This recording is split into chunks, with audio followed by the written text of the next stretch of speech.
Doctor ortho Ayurvedic oil और capsule, अब दर्द भी घुटने टेकेगा। जिनेवा में विश्व स्वास्थ्य सभा के 78वें सत्र में प्रधानमंत्री नरेंद्र मोदी बोले, इस साल विश्व स्वास्थ्य सभा का विषय वन वर्ल्ड फॉर हेल्थ, ये वैश्विक स्वास्थ्य के लिए भारत के दृष्टिकोण के अनुरूप।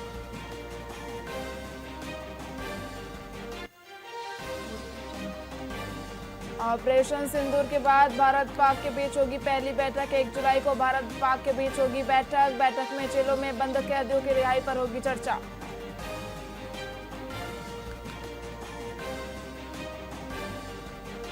खरगे के स्टेटमेंट पर बीजेपी का पलटवार। राहुल गांधी पाकिस्तान के नायक। पाकिस्तानी चैनल राहुल गांधी को दिखा रहे कांग्रेस के स्टेटमेंट से पाकिस्तान को मदद।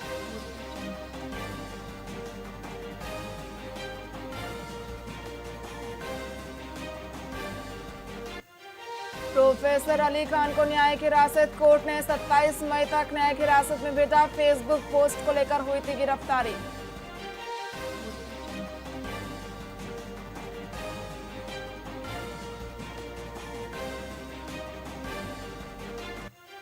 बेंगलुरु में भारी बारिश, 500 घर डूबे, 3 की मौत। महाराष्ट्र झारखंड में बिजली गिरने से 7 की मौत। राजस्थान दिल्ली में हीट वेव का अलर्ट।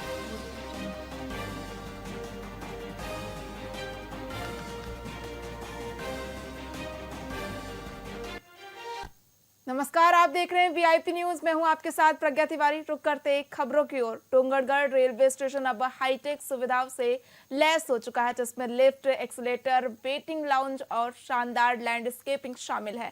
प्रधानमंत्री नरेंद्र मोदी 22 मई को इस आधुनिक स्टेशन का वर्चुअल माध्यम से उद्घाटन करेंगे। लेकिन स्थानीय लोगों का सवाल है कि जब स्टेशन पर ट्रेनें ही नहीं रुकेंगी तो इन सुविधाओं का फायदा क्या। अमृत भारत स्टेशन योजना के तहत स्टेशन का कायाकल्प किया गया है, लेकिन क्षेत्र के नागरिक इस विकास को अधूरा मानते हैं। बैठक में जनप्रतिनिधियों ने स्पष्ट रूप से कहा कि ट्रेनें बंद होने के कारण लोग बसों पर निर्भर हैं या सफर छोड़ रहे हैं। स्थानीय नागरिकों का मानना है कि अगर ट्रेनें नहीं चलाई जाएंगी तो स्टेशन को मॉर्निंग वॉक के लिए खोल देना चाहिए।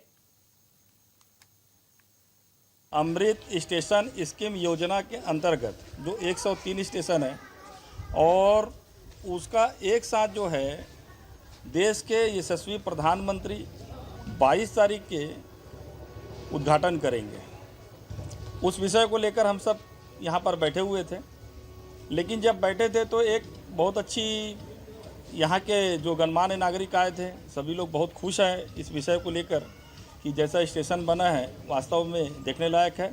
हम जो है रेलवे विभाग का बहुत बहुत धन्यवाद देते हैं और प्रधानमंत्री जी का भी देते हैं। लेकिन जो सबसे बड़ी समस्या है, स्टेशन तो आपने बहुत अच्छा बनाया, हम भारत सरकार का और रेलवे का दोनों का स्वागत करते हैं, लेकिन इसके अनुरूप जो है कुछ अच्छी ट्रेनें पब्लिक के लिए अगर मिल जाती तो ये सोने पे सुहागा वाली बात हो जाती है। तो हम माननीय प्रधानमंत्री जी से, माननीय रेलवे से यहाँ निवेदन करते हैं कि जनता के अनुरूप जो है कुछ लोकल ट्रेनें, कुछ एक्सप्रेस ट्रेनें जिसका यहाँ पर ठहराव हो और उसका लाभ सीधा जो है तीर्थयात्रियों को और साथ में जनता को भी मिले। ये हम जो है भारत सरकार से और रेलवे प्रशासन से अपील करते हैं। 22 तारीख को माननीय प्रधानमंत्री जी के द्वारा डोंगरगढ़ रेलवे स्टेशन का लोकार्पण किया जाएगा। इस योजना के अंतर्गत में इस डोंगरगढ़ रेलवे स्टेशन का बहुमुखी विकास किया गया है, जो यहाँ के यात्रियों सभी के लिए बहुत उपयोगी रहेगा और ट्रेनों की भी सुविधा यहाँ दी जा रही है। और अभी स्टेशन का बहुत कायाकल्प किया गया है जो बहुत ही सुंदर है। इस विषय पे बताना चाहूँगा कि रेलवे प्रशासन इस विषय पे भी आगे कार्य कर रही है और आपकी जो डिमांड है लोकल ट्रेन स्टार्ट करने का, इसको भी प्रशासन के समक्ष रखा जाएगा और इस पर भी जल्द चलाने पर विचार किया जाएगा। ट्रेनें थी सर, वो भी बंद कर दी गई, वो भी चालू कराए जाएंगे जैसे समय रहेगा। रेलवे के अनुसार जो समय के अनुसार जो उनका दिनचर्या है उसके अनुसार चालू कराया जाएगा। आम जनता से अपील यही हम लोग करना चाहते हैं कि ज़्यादा से ज़्यादा रेलवे का आप लोग सदुपयोग करें, क्योंकि रेलवे के उपयोग में न उनके पैसा कम रहता है बल्कि उनको सुविधाएं भी ज़्यादा मिलती हैं। जैसे चलते हुए बस में आप प्रसाधन का उपयोग नहीं कर सकते, लेकिन चलती हुई ट्रेन में आप कर सकते हैं, है ना। और ये बुजुर्गों के लिए, बच्चों के लिए खास करके बहुत सुरक्षित साधन है। तो ज़्यादा से ज़्यादा हम विनती करते हैं कि रेलवे के द्वारा दिए गए रेल का उपयोग जनता करे। अमृत सुशासन तिहार के अंतर्गत मुख्यमंत्री विष्णुदेव साय ने दुर्ग जिले के धमदा विकासखंड स्थित ग्राम अछोटी का अचानक दौरा किया। मुख्यमंत्री हेलीकॉप्टर से पहुंचे और डायट कॉलेज परिसर में 29,20,000 रुपए की लागत से निर्मित महतारी सदन का निरीक्षण किया। उन्होंने निर्माण कार्य की गुणवत्ता का मुआयना करते हुए स्वयं अपने हाथों से भवन के कॉलम की तराई की, जिससे कार्य की मजबूती और पारदर्शिता का संदेश दिया गया। महतारी सदन ग्रामीण महिलाओं के सशक्तिकरण और सामुदायिक संवाद का केंद्र बनेगा, जो स्थानीय स्तर पर महिलाओं की भागीदारी को बढ़ाने में सहायक होगा।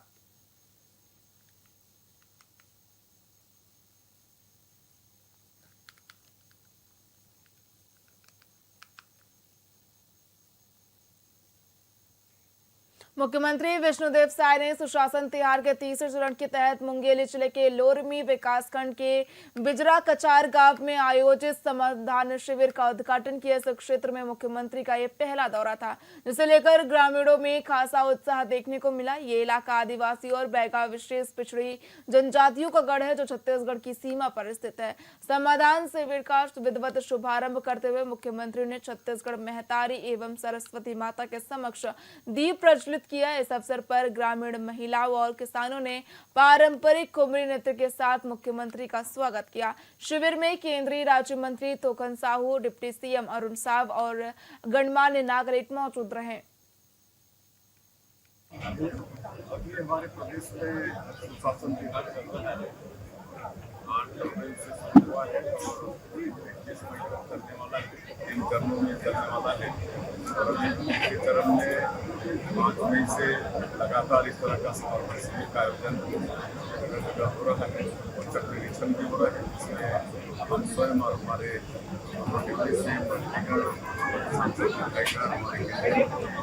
सभी जा रहे हैं।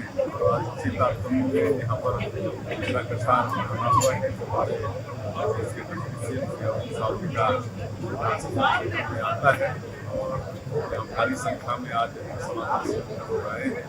और 14 ग्राम पंचायत इसमें आए थे और इससे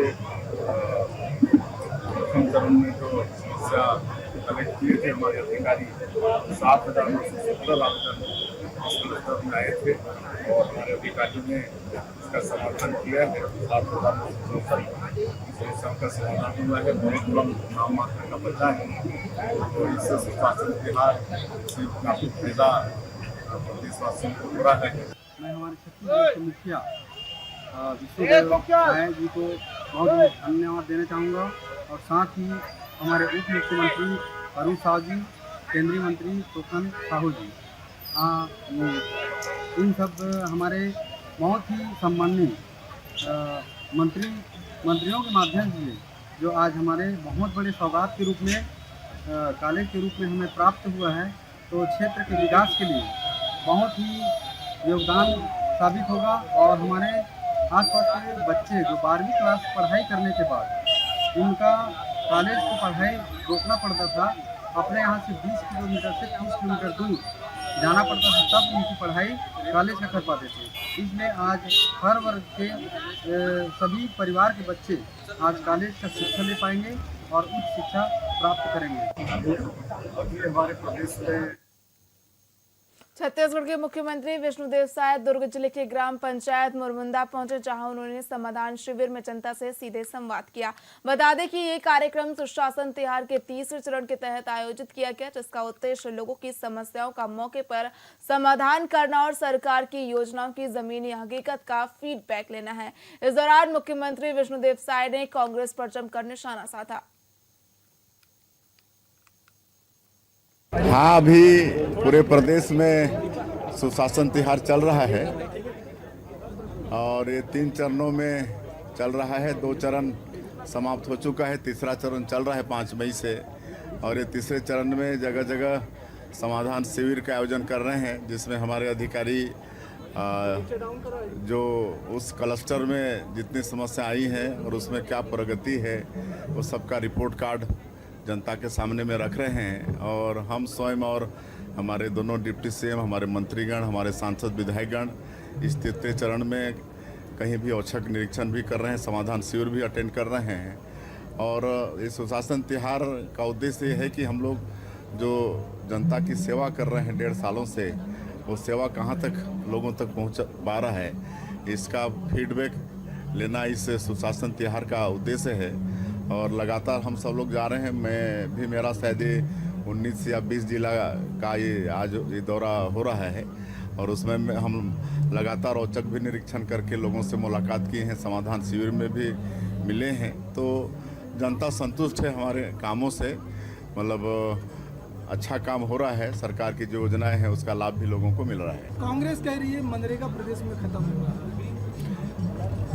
अब वो लोग तो झूठ बोलने में महारत हासिल है उनको। ऐसा झूठ बोलते हैं कि मतलब ऐसा लगता है उनके चेहरे में थोड़ा सिकन भी नहीं आता है। मतलब पीएचडी हैं वो लोग झूठ बोलने में। हाँ, अभी बीते 24 अप्रैल को राजनांदगांव जिले के डोंगरगढ़ स्थित मां बमलेश्वरी मंदिर रोपवे में एक गंभीर हादसा हुआ था, जिसमें बीजेपी प्रदेश महामंत्री भरत वर्मा गंभीर रूप से घायल हो गए थे। इस हादसे के बाद प्रशासन ने रोपवे संचालन को बंद कर दिया था और जांच के आदेश दिए थे। अब लंबे इंतजार के बाद रोपवे का संचालन एक बार फिर से शुरू कर दिया गया है। हालांकि हादसे में किसी दोषी पर अभी तक कोई कार्रवाई नहीं की गई है।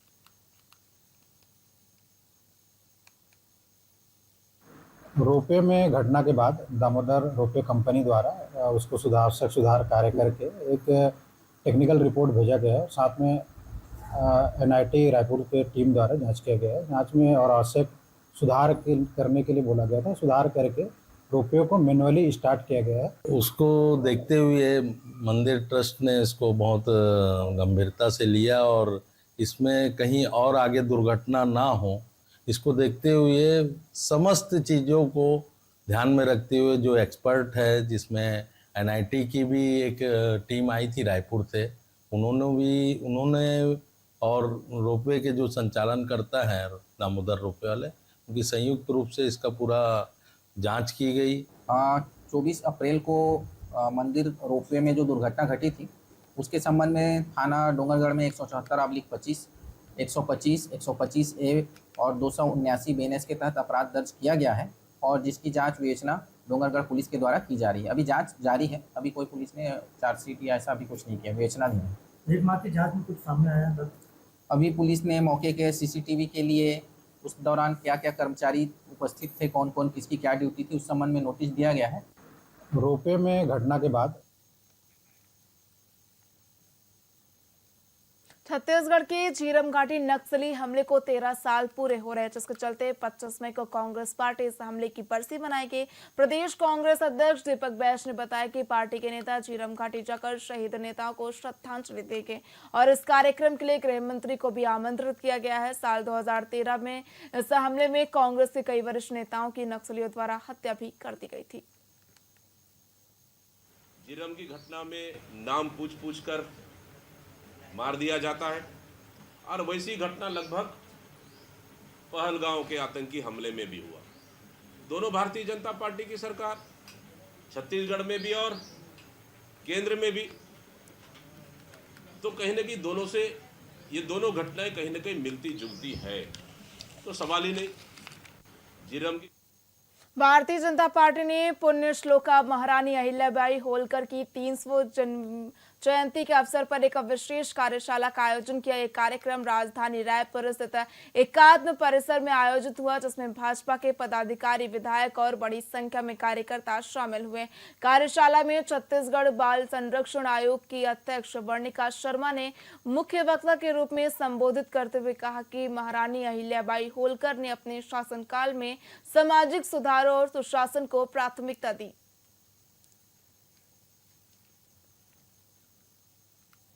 राजनांदगांव में मौजूद करीब 169 गांवों में से 98 सरकारी और बाकी निजी हैं, लेकिन इनमें से कई कुएं कचरे से पट चुके हैं और पानी के उपयोग लायक नहीं हैं। इस साल पानी की भारी किल्लत को देखते हुए नगर निगम ने सभी सरकारी कुओं की सफाई का निर्णय लिया है। नगर निगम ने अधिकारियों के साथ बैठक कर सफाई के लिए टेंडर जारी कर दिए हैं। 2-3 दिन में सफाई का कार्य शुरू कर दिया जाएगा। नगर निगम का मानना है कि बारिश के पानी को इन कुओं में संग्रह कर जल स्रोतों को पुनर्जीवित किया जा सकता है।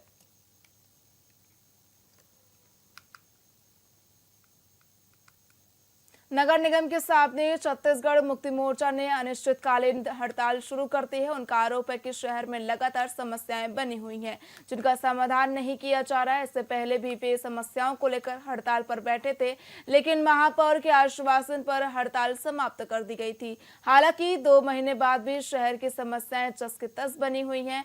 छत्तीसगढ़ मुक्ति मोर्चा के सदस्यों ने नगर निगम के सामने पंडाल लगाकर हड़ताल की शुरुआत की है। उनका स्पष्ट कहना है कि जब तक समस्याओं का समाधान नहीं होगा तब तक वे हड़ताल जारी रखेंगे।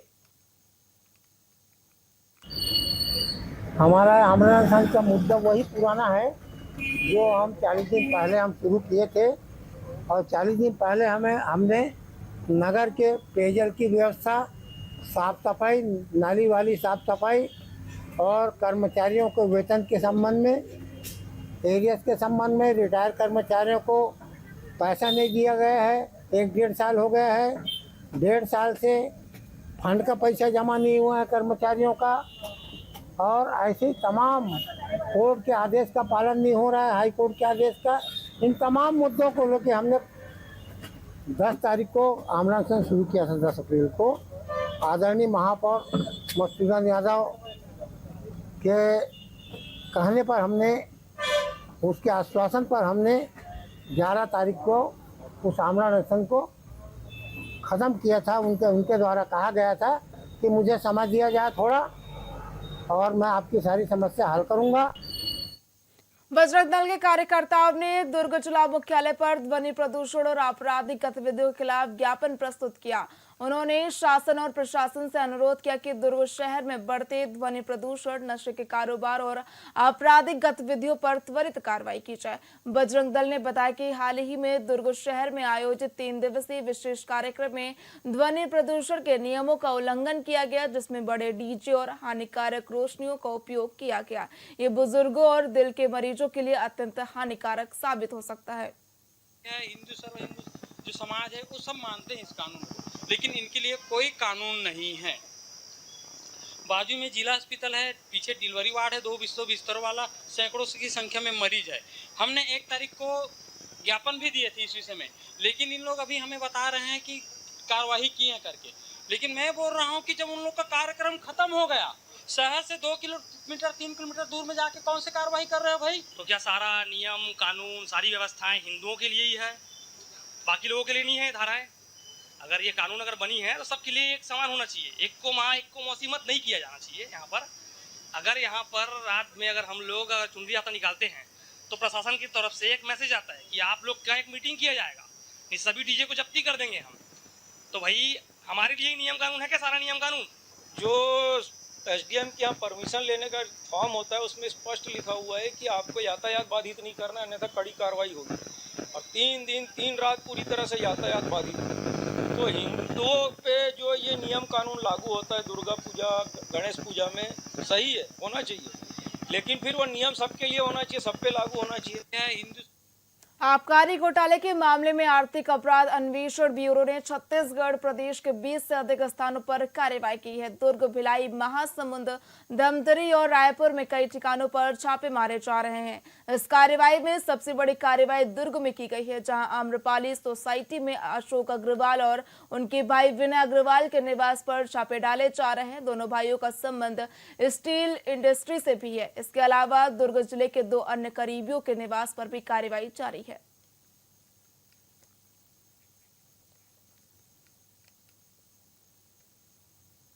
मोदाकपाल से पवरेल में बन रही डामरीकरण सड़क के निर्माण को लेकर हाल ही में उठे सवालों पर संबंधित अधिकारी एसडीओ ने प्रतिक्रिया दी है। उन्होंने स्पष्ट किया है कि सड़क का निर्माण पूरी तरह से निर्धारित मानकों और नियमों के अनुसार किया जा रहा है। अधिकारी ने कहा कि निर्माण कार्य की गुणवत्ता पर लगातार निगरानी रखी जा रही है। यदि किसी प्रकार की लापरवाही या गड़बड़ी की शिकायत मिलती है तो तत्काल जाँच की जाएगी।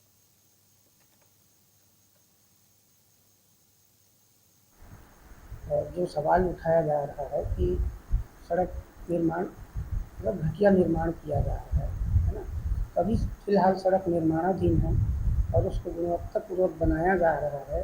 प्लांट से गुणवत्तापूर्वक मटेरियल मिक्स करके ही साइट पे डाला जा रहा है ना। कोई लापरवाही नहीं बरती जा रही है, एवं कोई भ्रष्टाचार नहीं किया जा रहा है। मापदंड में बनना चाहिए, उसी मापदंड में बनाया जा रहा है।